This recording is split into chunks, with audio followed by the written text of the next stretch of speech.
Our prime globalist Liberal Party budget has passed, and as you would expect, it's terrible and disastrous. The passing of the budget and the Liberal Party not going to a confidence vote is due in large part to the devil in a blue dress and his Liberal Party in blue. Now, this matters because the Conservatives have essentially given Big Brother the time and the ability to continue to plunge Canada into ruin and collapse.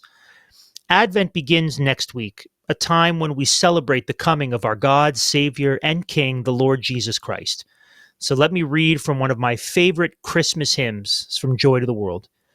No more let sins and sorrows grow, nor thorns infest the ground. He comes to make his blessings flow far as the curse is found. He rules the world with truth and grace and makes the nations prove the glories of his righteousness and wonders of his love. So let the world grow darker.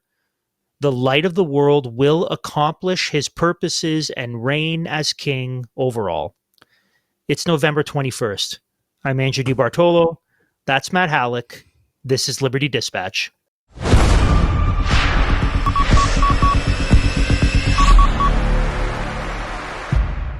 Hey, and welcome back to Liberty Dispatch, friends. Thank you so much for tuning in. We always appreciate when you join us on the show.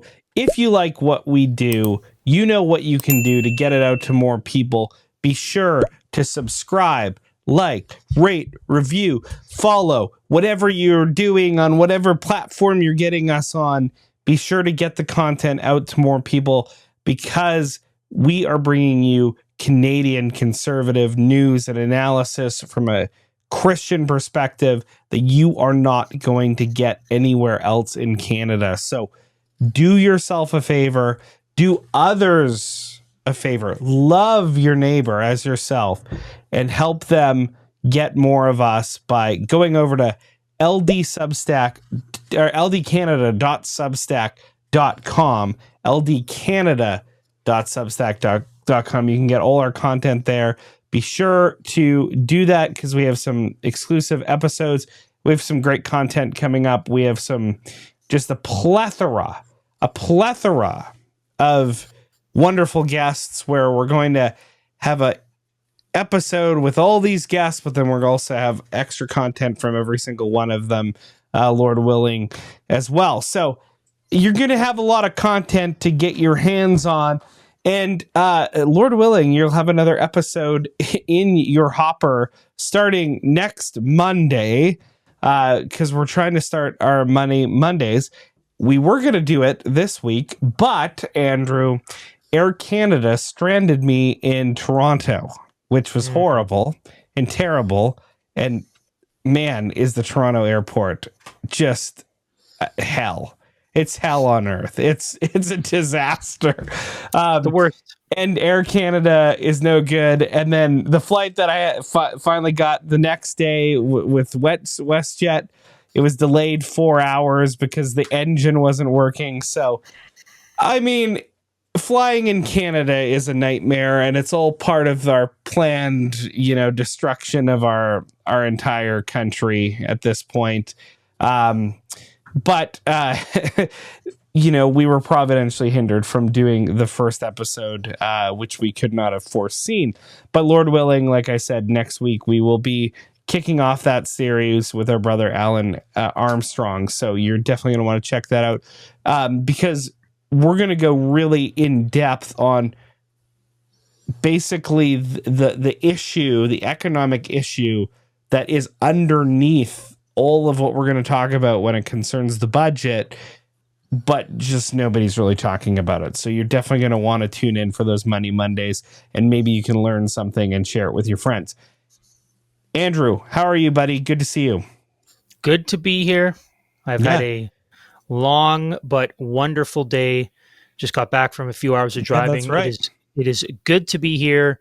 Mm-hmm. I want to let our audience know again that our 350th episode will be on December the 19th, our 350th episode. And that episode will be featuring portions of interviews with Pastor Doug Wilson, John Carpe from the JCCF, Dr. Peter McCullough, Dr. Robert Malone, Pastor Alex Spicy. Klusterman, Dr. Joe Boot, and Pastor Aaron Rock. We got They're all the gonna be featured. troublemakers. And our episode will feature portions of those interviews, but the only way that you're going to be able to access all of the full interviews, which will be at least 2 times longer than what we air on the episode. So you'll get half, maybe less on the episode. But if you want the full interviews with these 7 amazing guests, then you're going to have to become a paid subscriber over at ldcanada.substack.com. And you'll also get all of our previous behind the paywall content, which is all the other interviews we've done and all the extended content. So head over, subscribe now, get all our content, and make sure that you get ready for that 350th episode. It is going to be a banger, and I'm going to go out like George Costanza. Yes. You've been great. I'm out. You've been great. I'm going to go out on top, riding into the sunset. And be very alarmed if you see a couch behind him, because we all know what will happen next. Correct. No. It's the winter of Andrew. It's the winter of Andrew. Man, it's going to be a good time. Give me a good time. You announced your departure from the show when I was hindered from being on the show because I was traveling. We have both been traveling to various conferences in Canada. And so I didn't get to comment on it, but just briefly, we're going to miss you. I'm going to miss you. I'm thankful to the Lord that in Mike's wisdom, he decided to put us 2 thugs together on a show, and we became fast friends in doing this. And I think the chemistry's been evident to everybody. And I'll never forget, Andrew, probably one of the craziest stories of my life is the fact that the first day we ever met, you picked me up from that hellhole of a Toronto airport, and we went to your old stomping grounds where you grew up in Toronto, and we went to the Italian. What do you call it? You don't call it a delicatessen, but went to the Italian bakery, and they have a hot table. Yeah, exactly. And we're sitting down, just having a conversation, eating our lunch and our delicious Italian treats. And then, sure enough, a lady beside us, she's like, do you guys have a podcast? And we're like, well, yes, ma'am, we do. And she's like, Liberty Dispatch? I listen to you guys all the time. So it was the first time that we met in the flesh. The fact that somebody who watches the podcast was there to hear our first in the flesh conversation was pretty funny. And I think it just highlights how the Lord has blessed our podcast union over all these years. And I'm going to miss you. And, there's a huge hole to fill because Andrew is an extremely competent man who is, you've been such an amazing guy to work with on a podcast. And I just love you, buddy. And I appreciate you. And I wish all the best for you and your family moving forward. Well, I appreciate that too, man. I'm also going to miss it. I was looking over some older episodes. So I looked over the first episode we did together where we talked about a bunch of the Wild Bills. Yeah. Where my cold open was the Captain Planet open. Yep.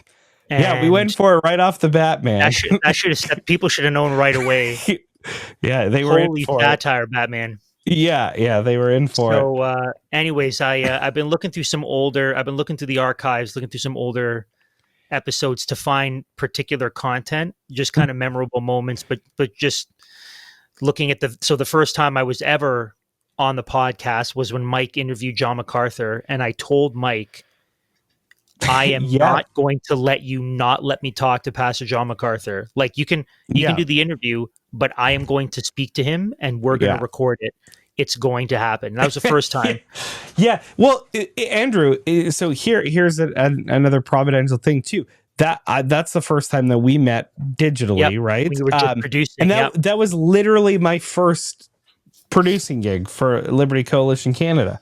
I had And had a the episode conversation. looked better than it ever did before because they were using Zoom before that, and you were I using. know. You finally used was this StreamYard or Riverside? Like it Yeah. looked Oh man, I think way better. I think it was StreamYard at the time because we were just kind of Yeah. kicking the tires on all this stuff. But yeah, I mean, it's just God's been so amazing in all of this, and we've had such a great time. And I'm gonna have a great time on our 350th, talking to so many of the wonderful guests who have made our show what it is and who have, helped us think through these issues, but then also, talking with you about, some of those memories. So hopefully people are looking forward to it. And hopefully people will flood. Andrew, give them the email address where they can send comments and well wishes to you. Yep. Liberty Dispatch at pm.me. So Liberty Dispatch at P as in proton, M as in male, .me. Liberty Dispatch at pm.me. You can send any stories, anecdotes. I had someone reach out already saying, I listened to the podcast where you said you're stepping back, and it feels like I'm in high school again, and my girlfriend broke up with me, but I'll be okay. I know. That warmed my heart. This is a dear brother. The person who said that is someone I know quite well, and that's good. We've enjoyed many a cigar and whiskey together, and so we're still going to be connected, which is good. Just so you're aware, when I was at the conference this week, I had multiple people come up and, hey, why do I know you? Oh, hey, you're Matt from Liberty Dispatch. That's cool. What are you doing here? And even when I was providentially hindered from returning home, I had to find alternative plans for worship, and I worship with the brothers and sisters at Whitestone, where Pastor Doug Wilson was preaching.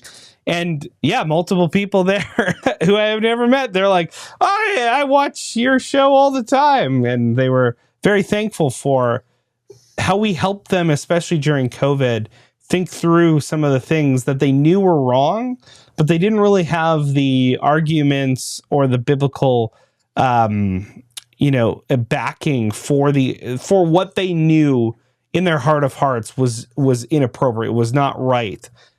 So through the work of Liberty Coalition Canada and podcasts like Liberty Dispatch, we helped defend Canadians at their most vulnerable, and then also helped equip them with the knowledge, with the education that they needed to stand up and push back. And it's just amazing, Andrew, to see all these people who, put their necks on the line, whether it was in business or in their job or whatever it might have been, or in their churches, right? Mm-hmm. Who stood up and fought for what is right. They're now, so many of them are thriving. They're in healthy churches, healthy work situations, and the Lord has blessed their sacrifice and their struggle. So it's just, man, it's been a blessing doing the show with you, brother. And I look forward to getting into the content today and finishing up for our last month. But do you, Matt? But do you? Well, I mean, do you really look as much as I ever like talking about Canadian politics, man? It's a dark place. But well, let's start off on a good note, because there's actually a very exciting and interesting development from our friends over at Rocklinc Investment Partners, and I've actually been looking forward to being able to formally announce this. They've been telling me to hold back for a bit until it was all official, but this has been in the works for a while. And that is this: in a market crowded with over-diversified index tracking funds, bold conviction is key to outperforming the benchmarks. Discover Rocklinc Investment Partners' exciting new publicly traded ETF, the Rocklinc Principled Equity Fund, a focused portfolio of excellent businesses selected via rigorous research and proven value investing principles. Best of all, it's easily accessible on the TSX through any self-directed platform. Engineered for long-term growth and capital preservation, this fund empowers anyone to invest like a pro with Rocklinc. Explore more, head over to rocklink.com, or email them info@rocklinc.com. That's link with the C, info@rocklinc.com.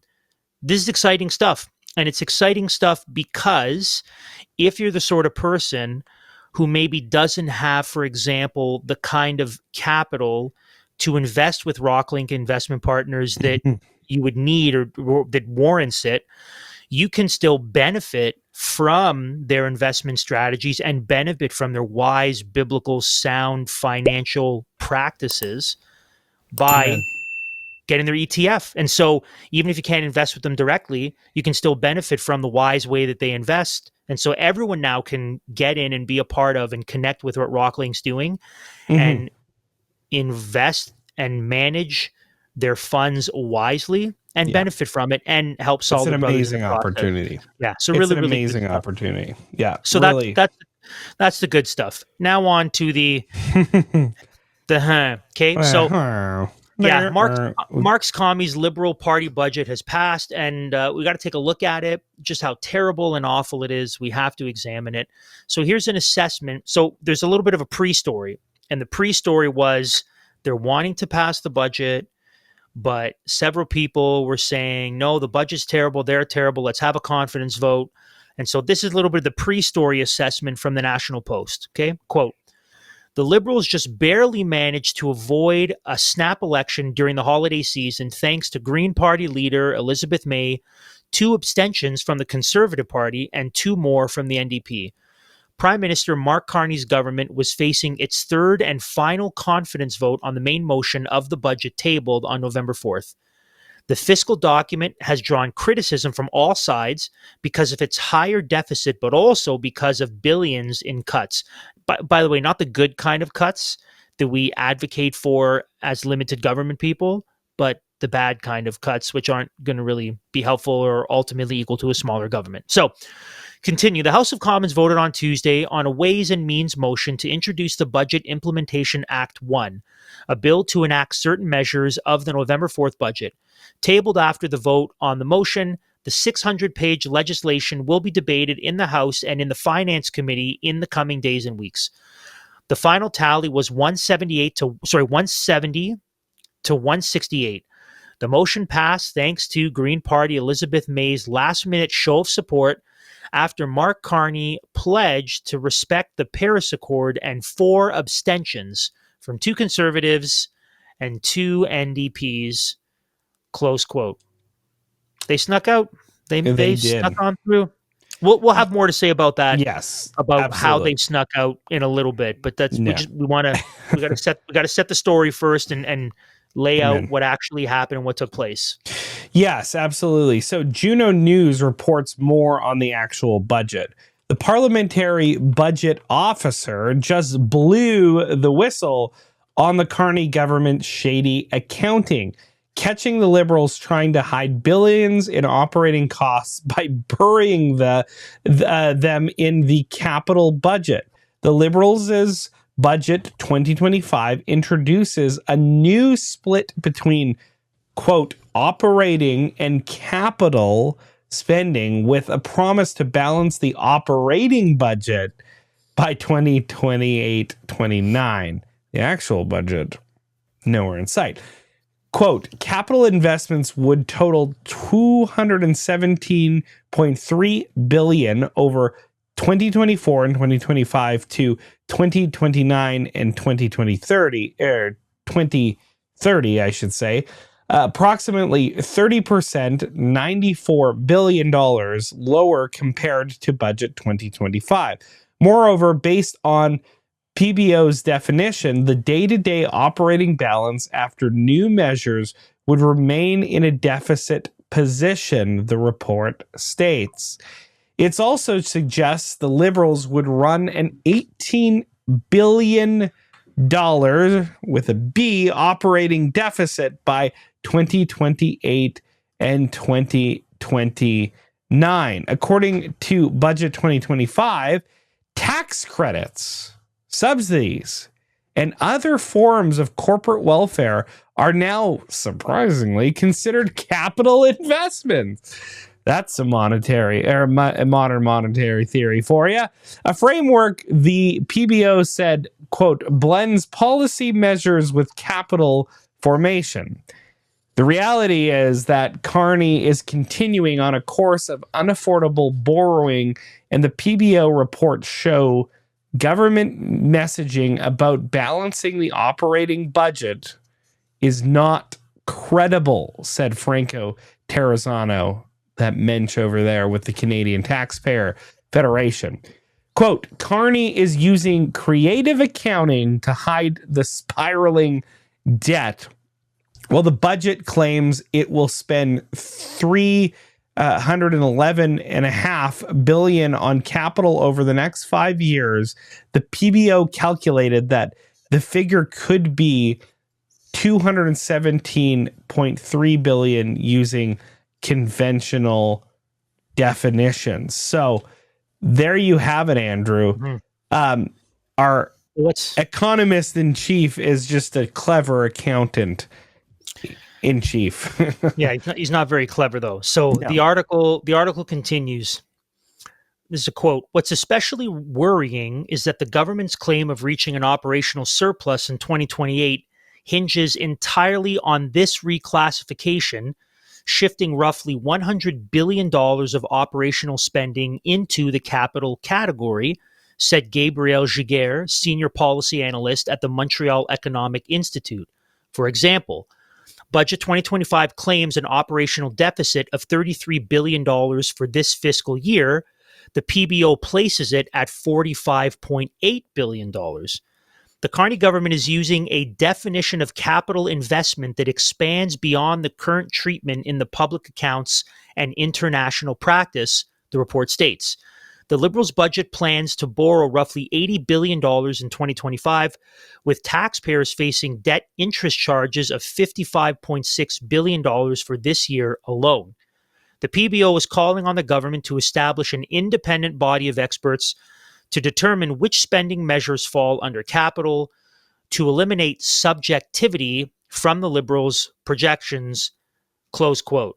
So this is kind of let's see what's happening right now. Let me try to give an analogy to make sense of what's going on. This would be like the person who says, I have a budget, and historically on my budget, I've spent certain amounts of money on food and clothing and entertainment and books and various other expenditures. And my budget is out of control. My spending is off the rails. So here's what I'm going to do. The biggest waste in my budget is going out to eat fast food. That's the biggest waste of my budget. So what I'm going to do is I'm going to slash that in half. I'm going to commit to spending half as much money to going out to dinner. That's my plan.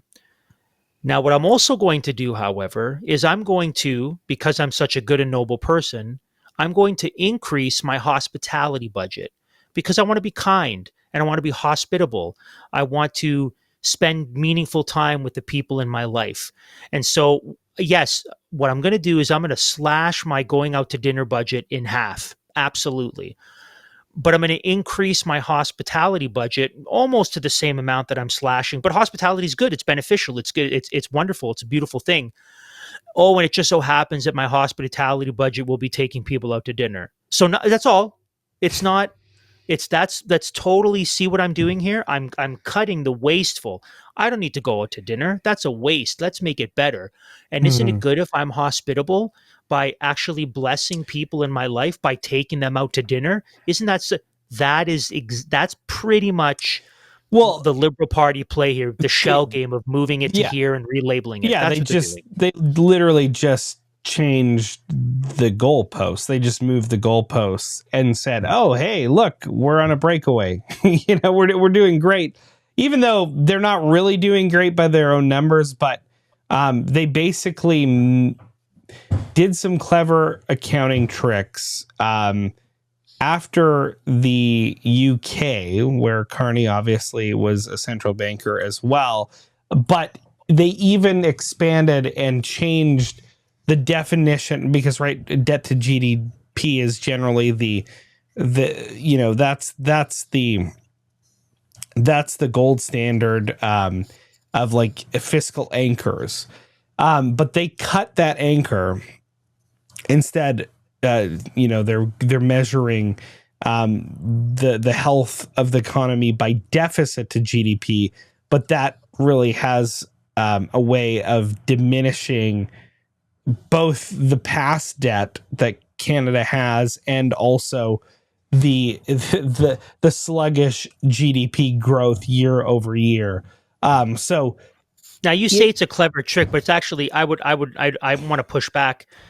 It's no more clever than that analogy I just came up with on the top of my head in 10 seconds. What I wasn't planning on saying that. I just said, let me take 3 seconds and try to come up with an analogy. And I think it was a pretty good one. And their clever money games are no more clever than what I was able to pull out of my head. What they pulled out of their butt, I pulled out of my head in 10 seconds. That's how clever it is. Yeah. It's laughable to anyone who's actually watching it saying, hold on a second. But that's just move the money somewhere else. Wait a minute, that doesn't help us. That's part of the problem, because if you're not paying attention, if you're not discerning, you can easily have the wool pull over your eyes. Mm-hmm. So actually, for this reason, Andrew, our friend Jonathan Wellham from Rocklinc Investments will come on the program tomorrow, and we're going to talk in depth about just what we're talking about right now. The two ways in which the Carney government played dirty accounting tricks to try and make the budget seem better than it is. Let's move on to, how did this pass? How did this bill that is no good, very bad, get through opposition and pass a confidence vote in the House? But before that, we have to hear from our friends at Bull Bitcoin. Inflation through the roof. Food costs went up 10.6% in February. Censorship of dissident voices, freezing of bank accounts. Justin Trudeau invoking emergency powers against the truckers. Banks can now freeze their personal accounts, the accounts of anyone linked to the Freedom Convoy. Digital surveillance and communism spreading. What do we want? Basic income! With the basic income, and I felt a sense of security because I didn't have to worry about not going hungry, and I didn't have to worry about being kicked out of my apartment. The government is on the verge of bankruptcy, and they're coming for your money. Canada's federal debt increasing in real time, now surpassing $1.2 trillion. This debt is draining taxpayer dollars, with interest alone costing $54 billion this year. It's time to break free and start saving in money they can't take from you. Since 2013, the folks at Bull Bitcoin have one mission: destroy central banking. Bull Bitcoin is the most trusted Bitcoin company in Canada. They empower you to buy, sell, and pay bills with Bitcoin. They are 100% non-custodial, which means that you always maintain full control over your Bitcoin, allowing you to reclaim your financial sovereignty and secure your wealth for the future. Their customer support will assist you throughout the whole process, helping you get your hands on the hardest money ever created. Escape their financial gulag, click on the link below, and start buying Bitcoin today.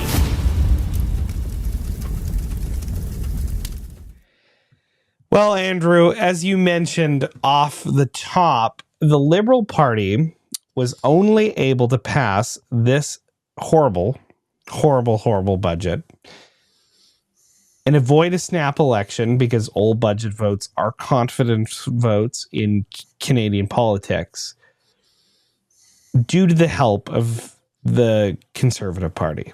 Sorry, as we're fond of calling them, Conservative Party.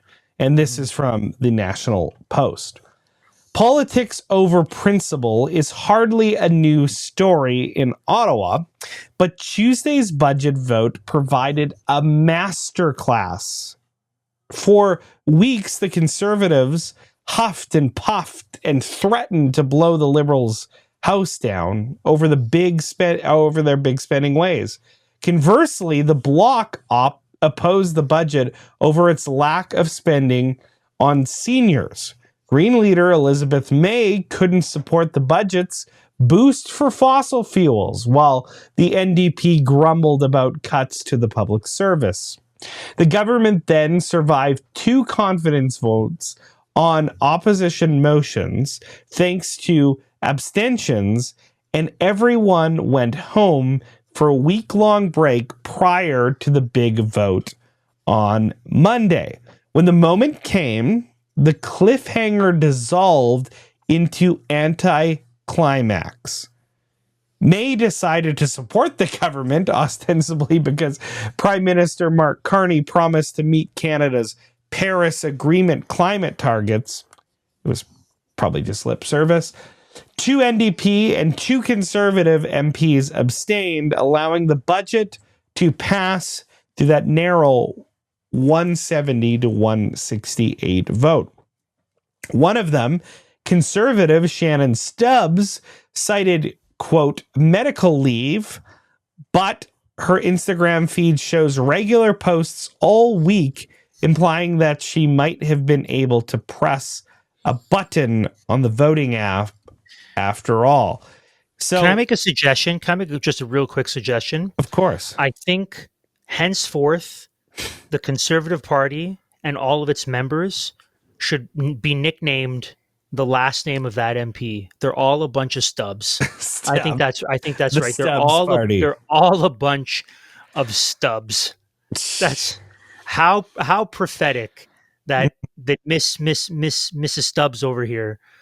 What a terrible last name, but also what a great way to label the whole party. They're just a bunch of stubs in blue. Just yeah, great. I think the narrative that was being floated out there is, Shannon had jaw surgery or something, so she was laid up, so she had to abstain. She couldn't do the vote. But I think the post does a great job of pointing the fact that that really doesn't hold up under scrutiny. Well, you do know that then whenever you have jaw surgery, they have to cut your hands off so you can't push a button. That comes with jaw surgery. I've had jaw surgery many times. They have to reattach my hand every single time. It's got to cut it off just to be safe. You actually have had a lot of jaw surgeries, right? Well, I mean, not jaw surgery. I did have. So Mrs. Shannon Stubbs over here, I had surgery where they drilled into the back of my skull behind my ear. Your ear, yes. And a week later, I was meeting with pastors in Mississauga to talk about our response to the COVID madness while I had this huge thing on my ear bleeding out of my ear. and Stubbsy McGubsy over there couldn't push a button. Old Stubbsy. Yeah. Old Stubbsy McGubsy. Unbelievable. So the national, so we want to, the actual story from the National Post continues talking about how the Conservatives have let us down. This is what they write, quote, nobody wanted an election, not the Conservatives, not the NDP, not the Bloc, not the Greens. There was just no upside in going to the polls to replicate the status quo, which polls indicate would be the most likely scenario. Another minority Liberal government wouldn't leave any party further ahead, just deeper in debt. Conservatives I spoke with on the background, including activists and members of parliament, confirm this. It's just not the right time. Internally, some were stung by the floor crossing, while others said the draconian response by party leadership soured the caucus mood.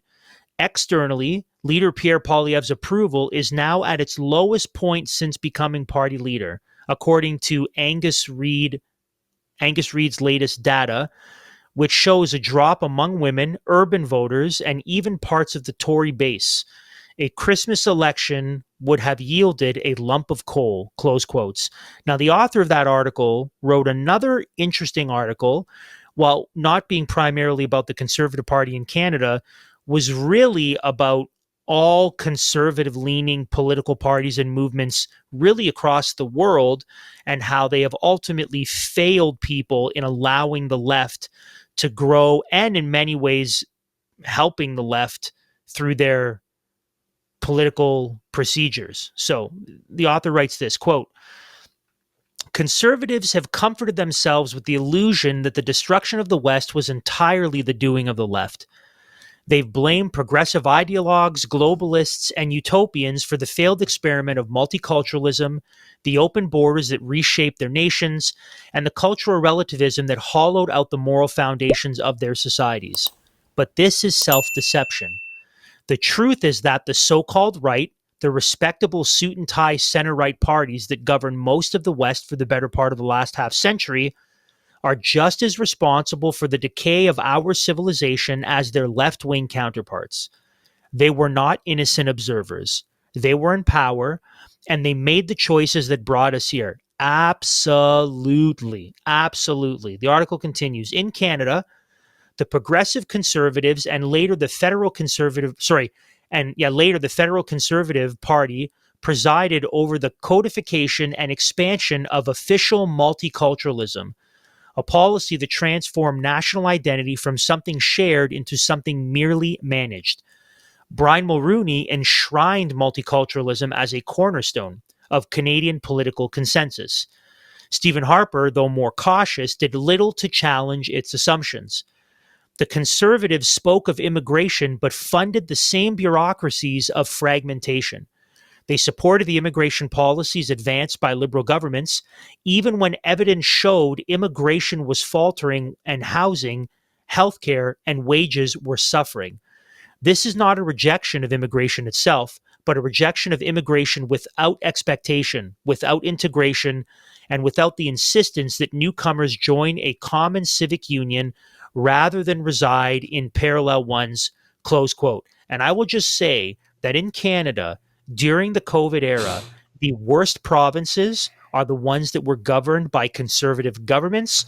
The highest spending, functional Marxist province was Ontario, governed by a conservative Doug Ford. All the pastors who were arrested in a conservative province. The largest fines levied against churches were done so in a conservative province. So, and all much provincial legislation that has passed has been utterly woke and completely destructive. So the article is right that there's an illusion that exists. The Conservative Party has been doing everything in their power to stave off leftist advance, when all they've been doing in many instances is help driving the ball for the left just a little bit slower and under the appearance of opposition. It's the appearance of opposition without actual opposition. And this, right, if the Conservatives really believed that Canada wants this and Canada's sick and tired of this, then why not go to a confidence vote? Because they don't actually function based on principle, but merely political pragmatism. And Poilievre's wet finger is ever in the air, only doing what polling tells him to do. And these are not principled people, and they will not do what is right unless it's politically advantageous for them. That's what we've seen. Yeah. Well, I was at Andrew over the past weekend, the Cantero Institute Niagara conference, and got to spend a lot of time with Doug Wilson, and he actually made this part of his talk, but we talked a lot about Christless conservatism, and he makes the brilliant point that's obvious, but sometimes, you need somebody to point out the obvious for it to really click for you. The term conservative is a transitive verb. It doesn't tell you anything. You have to, what are you conserving? Right? Like that's the necessary follow-up question. And in Canada, as this article points out, it turns out that the Conservatives are essentially conserving the regime that was thrusted upon us by Pierre Elliott Trudeau. The total revolution in law that changed our country from one of legislation supremacy that dates all the way back to the efforts of the Puritan parliamentarians in England, that has long been established in British common law tradition. It turned us from a legal system that was based on the British common law tradition to one that more closely resembles a French legal structure that's built off of civil law and judicial supremacy. And all this took place without a lot of conservative pushback. All this took place subsequently from that time on with the help of the conservatives. It turns out that the conservatives didn't really conserve anything. And I don't even think they have a vision about what they're conserving. So their party ought to be called the Nothing Party of Canada, because that's truly what their name tells you. It tells you nothing. And that's basically been what they've been good for. Yeah, and the whole marketing, the whole identity of the Conservative Party for the last 5 years has been, we're not the Liberals and I'm not Trudeau. Like they've been defining themselves negatively, saying what they're not, but they haven't been, I mean, and the reason why they haven't been putting forth a positive vision for who they are is because when you strip away the colors and the talking points, they're really not that much different from the Liberal Party in terms of their actual social governance beliefs. They're much more similar to them. So they can't actually mount a principled stand. They can't actually say this is who we are definitively because they're much closer to the Liberals. So all they have to do is lie to us and say, well, we're not the Liberals and I'm not Trudeau. And if that's how you define yourself, like if someone asked me, Andrew, who are you? How do you define who you are and your operation? And my answers are, well, I'm not a Marxist and I'm not Chinese and I'm not from India and I don't like. But who are you, Andrew? And that's the point. They don't know who they are because they're nobody. Because they are not actually conservative. Nothing. If they were to be honest, they'd say, we are the Liberal Party of 20 years ago. That's who we are. If they were honest. Exactly. Because they can't conserve anything because they have no vision of what they're actually trying to conserve. So that's beyond the pragmatic political aspect of things where nobody really wants a Christmas election, all these considerations, sure. But I think you have to stand principally, right? Like the pragmatic games that the conservatives have tried to play in order to try and get into power over and over again, they've never renowned their benefit. Like they try and play these political games and they lose every time. It's just amazing. They justify, we can't take the principled stand right now because we'll lose. So what did we have? We had KFAB. We had them putting on a brave face and delicately massaging the votes to know that their abstentions will lead to, with the NDP, the amount of votes that they needed for it to look like they were opposing the budget while allowing it to go to get passed. And all the while, it's the Canadian taxpayer that gets saddled with the burdens that this insane budget of that's going to put us $78.3 million in debt, further in debt, is going to do to us. Like this economic activity, and maybe that's even too strong a word, program, is going to further sink Canada's economy. And it's the Canadian taxpayer who's going to bear that burden. It's not the bureaucrats in Ottawa.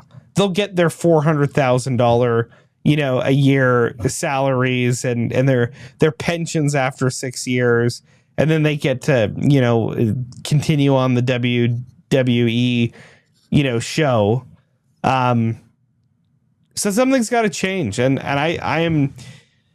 I'm exceedingly frustrated with the Conservatives, and I don't think at this point they're an option.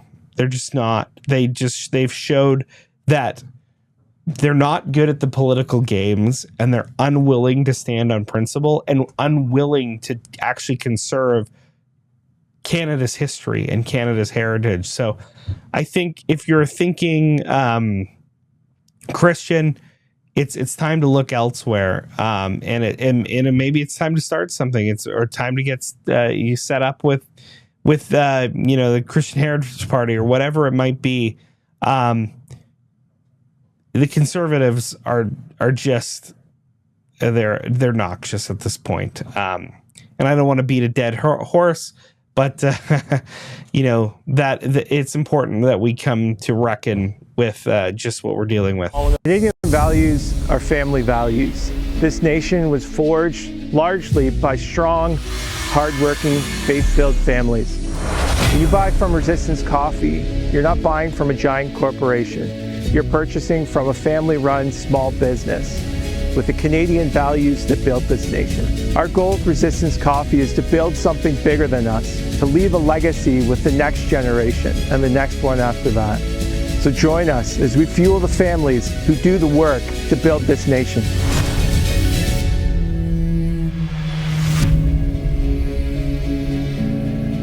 Well, Andrew, with maximum carnage and his liberal regime free to operate as they well please, and with the potential majority incoming with flipped conservatives, they have been given a license to put their Big Brother agenda into place at full force.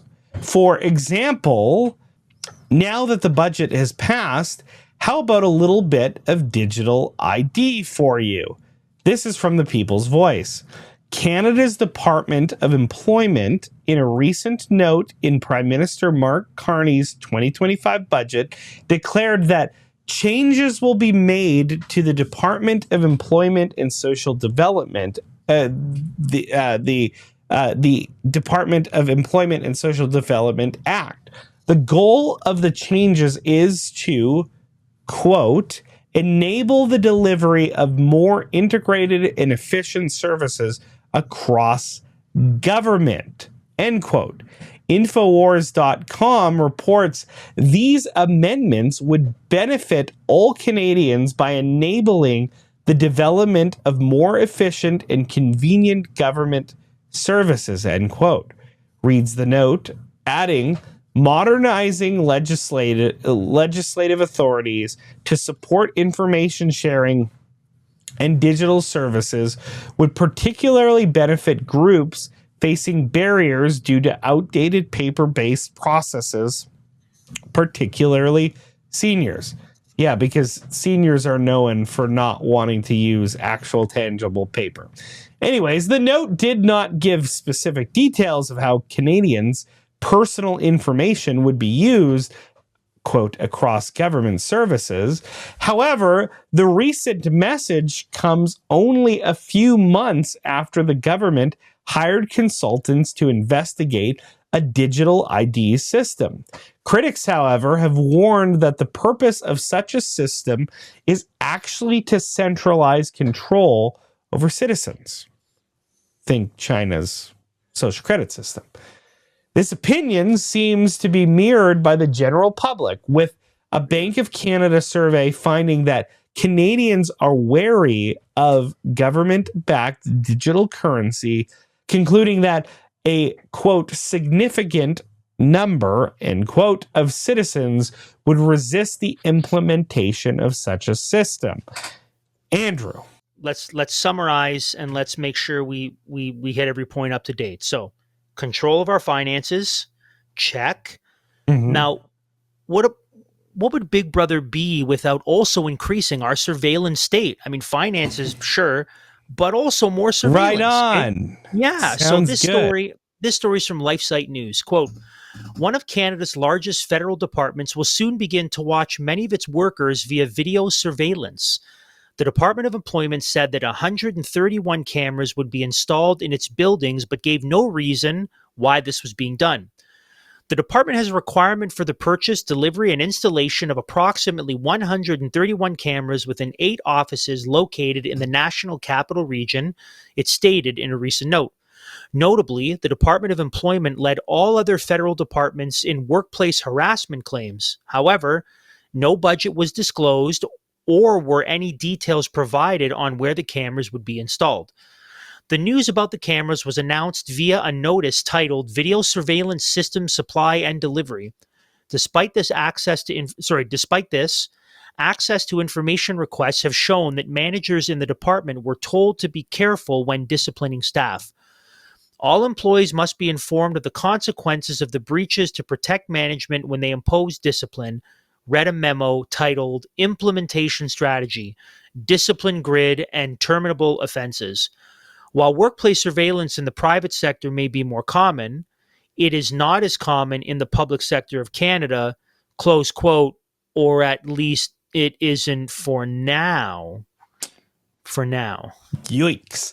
Big Brother also has to engage in population control to advance the death cult here in Canada. This is also from Lightsite News.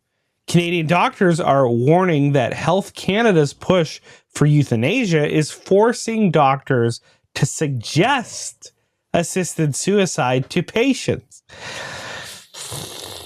In a November 6 video by Christian filmmaker Frank Panico, 3 Canadian doctors, Will Johnston of Vancouver, David D'Souza of Toronto, and Catherine Ferrier of Montreal, revealed that physicians are forced to discuss euthanasia, or so-called medical assistance in dying, MAID, with vulnerable patients according to Health Canada protocol.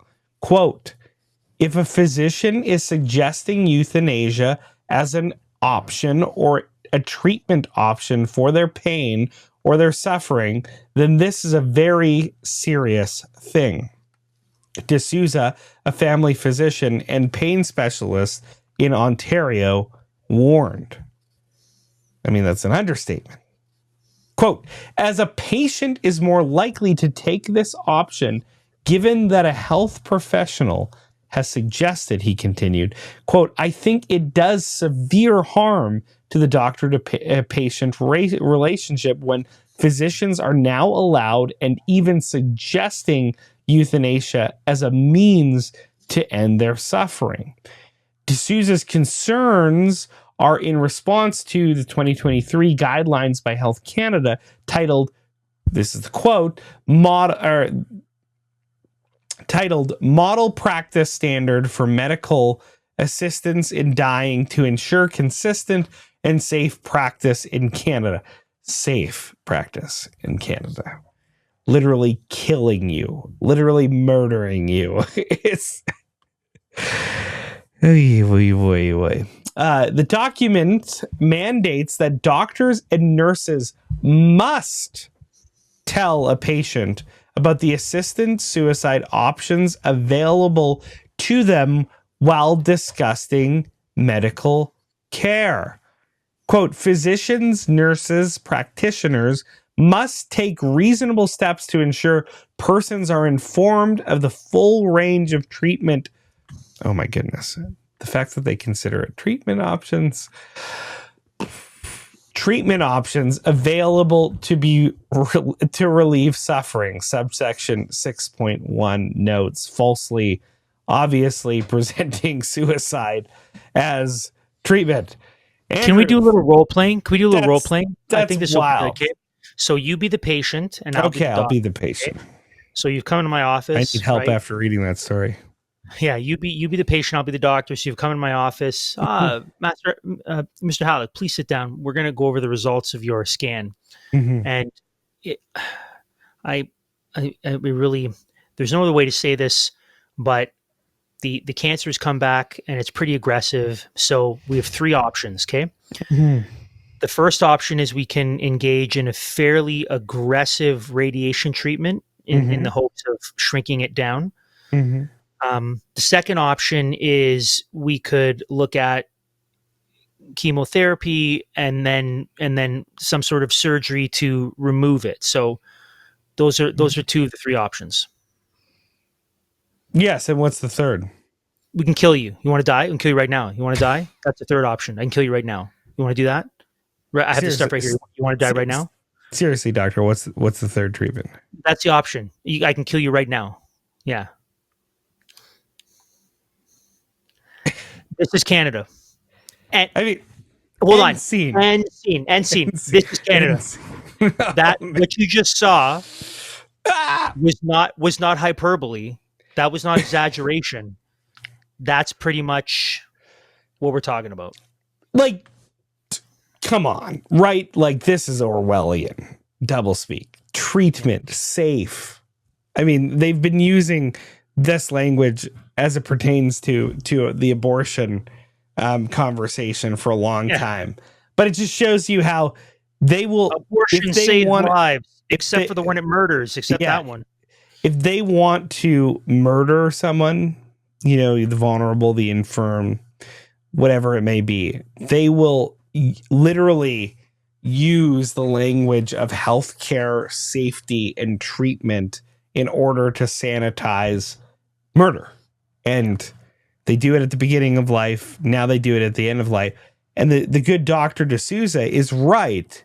The fact that a medical professional is forced by the government to bring up the full range of treatments, which includes euthanasia, does make euthanasia more of a credible treatment in the eyes of the patients. So do you understand this, you know, cyclical, you know, situation that happens there? And it's dangerous. And I mean, the numbers of people who are going to, you know, die because of state sanctioned murdered in Canada is going to be astonishing if we don't reverse course immediately. So, two quick things I want to say before we close off with the last bit of the story. Mm-hmm. We need to see this story in the broader context of what's happening. Number one, we've already had members of parliament and a CBC article from about 5 or 8 years ago saying that medical assistance in dying will actually save the taxpayers a whole bunch of money. Yep. And so let's play this out. It might be the case that the oldest of the Canadians who are alive might be the actually most principled and conservative, or among the most principled and conservative. It's also the case that, and this we covered this story not that long ago, that you have several MPs who are pushing for going after and increasing an inheritance tax significantly, which is left by these older people. And also it burdens, it's a less of a burden on the taxpayer. So here's the euthanasia play. Number one, let's eliminate conservative voters. Number two, let's save a bunch of money by killing them. Number three, after we kill them and their inheritance money goes to their children and grandchildren, let's grab more of it. That's the picture. And that's not tinfoil conspiracy hat wearing. That's the reality of the situation. They've admitted it saves money. They've admitted they want to go after inheritance tax, and we know that this is a large conservative voting bloc. So you draw your own conclusions, but that's part of the play here. So we also have this rather staggering article from ARPA Canada to wrap things up. Quote, "The criminal code prohibits euthanasia by advance request. A key element in Canada's euthanasia law is that a person must consent immediately before being euthanized. The only exception is through a waiver of final consent, where a person consents at the time of euthanasia death is scheduled, even if they're no longer capable of giving consent when that date arrives. But despite Quebec's flagrant violation of the criminal code, euthanizing someone based on an advance request remains illegal. Yet advance requests appear to be the next big push for euthanasia expansion in Canada. In December 2024, the federal government announced that it would launch a national conversation on advance requests for euthanasia. Health Canada's What We Heard report does not offer recommendations or outline next steps. Instead, it summarizes the main themes and takeaways from the outline questionnaire, public opinion research, and virtual roundtables. The government received 46,000 responses to the questionnaire. The most common value guiding one's thinking about advance requests was individual choice about end-of-life care at 76%. Dignified death followed closely at 73%, with the protection of vulnerable people at 51% and sanctity of life at 39%. In response to a question about the importance of a person making an advance request voluntarily, only 71% of respondents said it is very important or important. That means nearly 30% support involuntary euthanasia in certain circumstances, close quote. That's pretty ghoulish, Yeah. to say the least. Yeah. I mean, it just shows you where this whole thing's headed. Yep. And our federal government, literally not like this is. Everybody's like, oh, you're making slippery slope arguments with your government involuntary euthanasia arguments. And then it's like we're like a decade into it, and it's like, yeah, well, that's the trajectory. It wasn't a slippery slope. It just turns out to be a logical conclusion.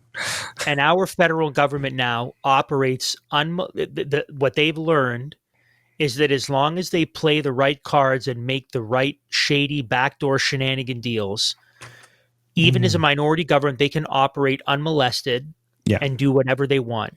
They can pass gross budgets. They can continue to push for the murder of innocent old people. They can continue to advance their digital ID protocol.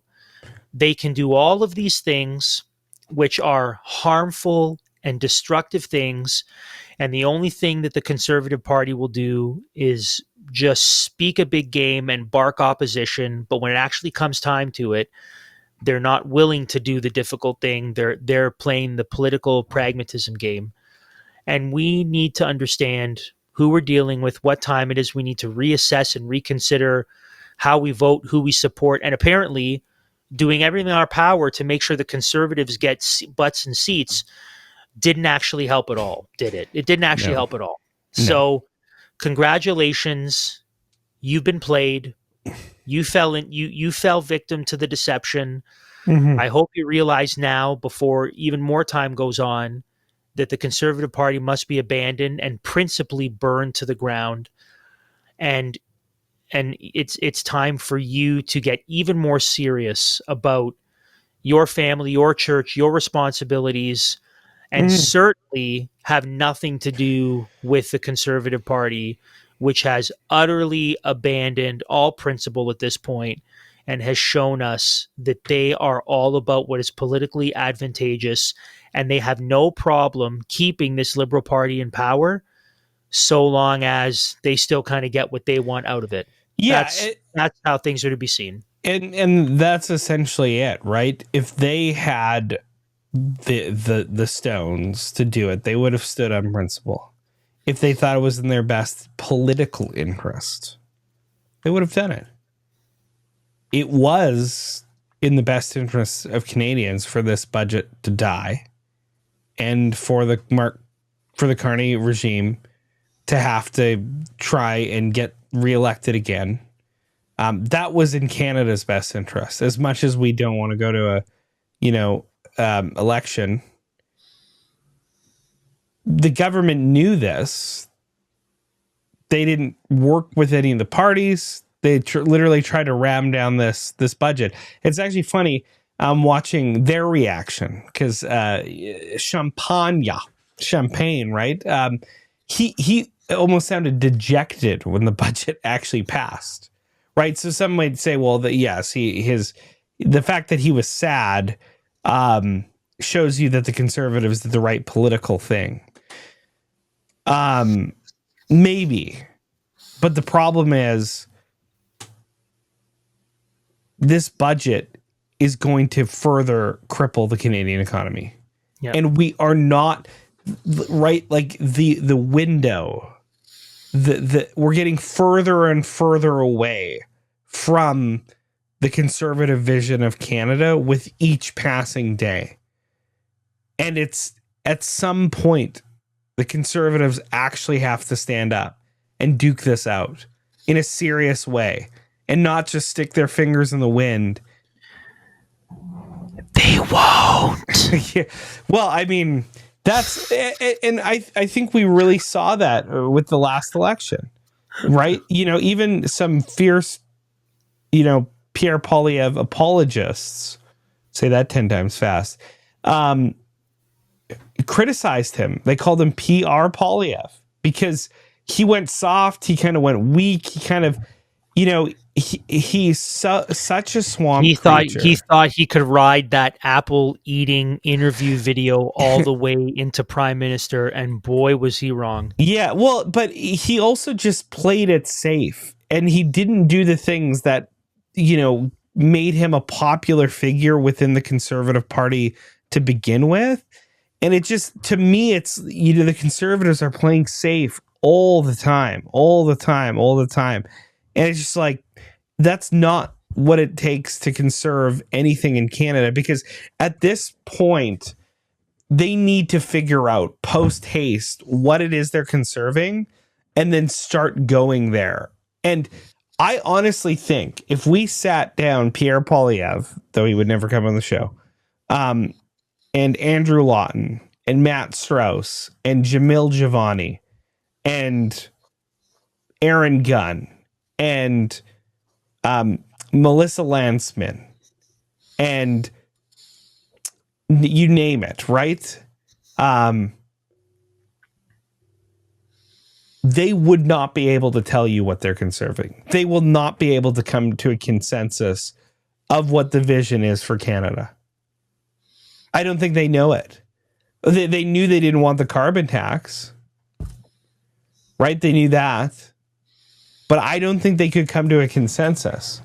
And that right there tells you that this Conservative Party is good for nothing. It's time to realize that, Canadians, and it's time to move forward with a real Conservative Party that can actually be a party that stands in principle, because it actually has principles to uphold, because it actually understands what conservatism, or if we're talking like Burkean, classical liberalism in its first iteration type thing that was based off of Christian values, virtuous liberty, if you want to use that term. Mm-hmm. If we're going to go back there, we need people who believe in that. And the Conservative Party does not believe in that. They called them progressive conservatives for the longest time. I know the federal party has ditched the label, but what it just turned out is, Andrew, they're just progressives. And that's it. And that's why Canadians can no longer have the wool pull over our eyes from the Liberals, from the Conservatives, from the NDPs. With the accounting tricks of the budget, we need to wake up. We need to think deeper about this stuff in Canadian politics. And we need to press forward faithfully to Christ. Mm-hmm. In order to do that, we are going to dive deeper into the budget and some of these accounting tricks tomorrow with our buddy Jonathan Wellham. So you're definitely going to want to check out that episode and to think even more deeply, even more principled, ground level. We're talking, microeconomic theory about money on our Money Mondays coming up with Alan Armstrong. So I know the economy is on the forefront of everybody's mind, Andrew, and we want to take that seriously by not just talking about what's in the budget, but actually dealing with the ramifications of the budget, the worldview behind the budget, and providing a biblical alternative to this crazy clown world that we find ourselves in. That's what we're all about at the Liberty Dispatch. Andrew, anything to say by way of exit? Get a head start on your Christmas shopping. Get ready to spend good time with family. Advent begins next week. Start singing Christmas carols and Christmas hymns if you haven't already. What's wrong with you? Do that. Yeah. My daughter was going hard on Christmas music today. Go for it. Andrew, I appreciate you pointing out Advent because I'm a big liturgical calendar guy. And I just think the cyclical pattern of the Christian year, you can get rid of some of the weird developments over time, but the cyclical pattern of the Christian year, along with the linear view of history, that kind of like creates the spiral view of history, is the most consistent biblical way to understand time. And I think, redeeming the times by redeeming time through like liturgical resources, grabbing hold again of the Christian calendar and centering that is a big way that we can actually reclaim the time for Christ and actually introduce Christianity into the warp and the woof of our daily lives. So don't sleep on the participating in Advent, getting involved in the liturgical year. There's a lot of good that can come from it, and kids love it, man. If you can give them form and freedom within that structure, it's just they thrive off that stuff, and we have just this amazing heritage as Christians to draw off of. And we don't need to necessarily be weirdly superstitious when we do it. But anyways, listen to Andrew. He's a smart man. Get into Advent. I'm excited for it coming up. I know you are too. And we will check y'all later. Stay tuned tomorrow for our episode with Jonathan Wellham. I know you will love it. And as we say at the end of every podcast, it's for freedom that Christ has set you free. Stand firm, therefore, and do not submit again to a yoke of slavery. That's Galatians 5:1. Till next time, everybody. God bless you. Liberty Dispatch has been brought to you by SDG Media. If you want to stay in touch with us on all things Liberty Dispatch, join our email list, or support the show, head over to ldcanada.substack.com.